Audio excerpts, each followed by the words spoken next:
और अब बात देश के सबसे बड़े फंड मैनेजर प्रशांत जैन की करेंगे, जिन्होंने एचडीएफसी एएमसी से इस्तीफा दे दिया है।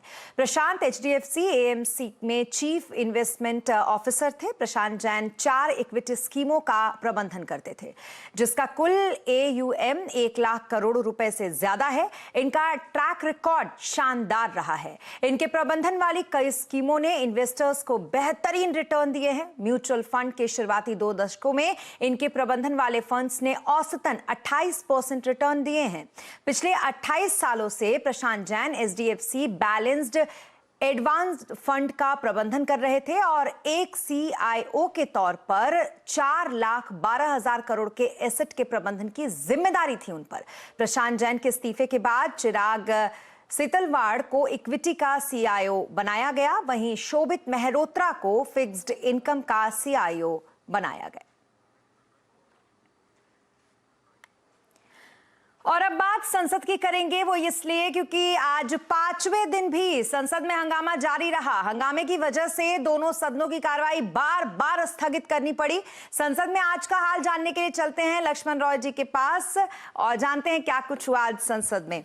लक्ष्मण जी, लगातार वही हम बात करेंगे जो हम पिछले काफी दिनों से करते आ रहे हैं। संसद का आज भी किस तरीके का माहौल रहा और क्या लगता है आपको, ऐसा आगे भी रहने वाला है? बिल्कुल, आज भी मुझे लगा कि विपक्षी दल थके नहीं है अभी भी हंगामा करने से और विरोध प्रदर्शन करने से।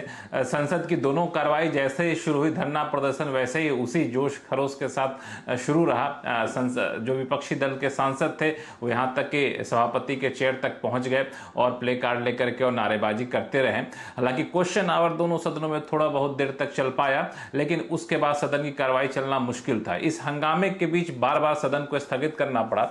हाँ, ये था कि 2 बजे के बाद जब संसद की कार्रवाई शुरू हुई तो लोकसभा में हंगामे के बीच सरकार ने अंटार्कटिक बिल जो है उसको पास कराने में सफल रही। ये दरअसल पर्यावरण बचाने से जुड़ा हुआ बिल है, लेकिन इसके बाद फिर सदन लोकसभा की कार्रवाई को स्थगित करनी पड़ गई।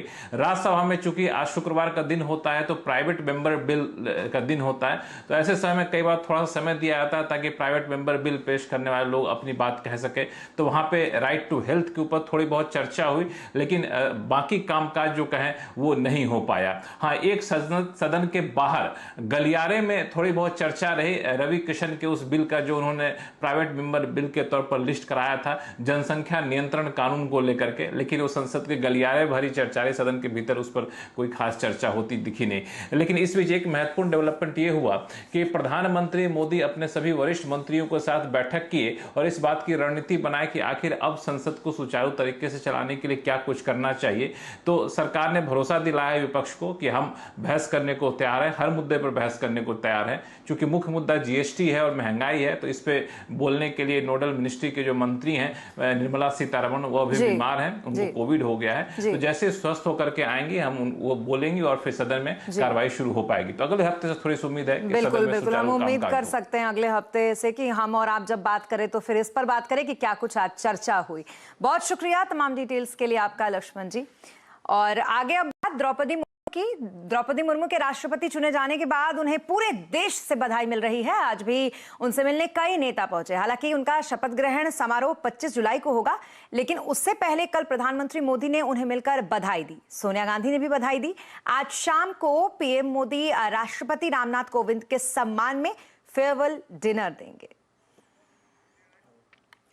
राष्ट्रपति चुनाव में एनडीए की उम्मीदवार द्रौपदी मुर्मू की जबरदस्त जीत के बाद विपक्षी एकता की पोल खुल गई। जिस तरीके से क्रॉस वोटिंग हुई है उसके बाद विपक्षी एकता पर सवाल उठ रहे हैं। आज आवाज अड्डा में इसी पर करेंगे बड़ी चर्चा शाम 7:57 पर।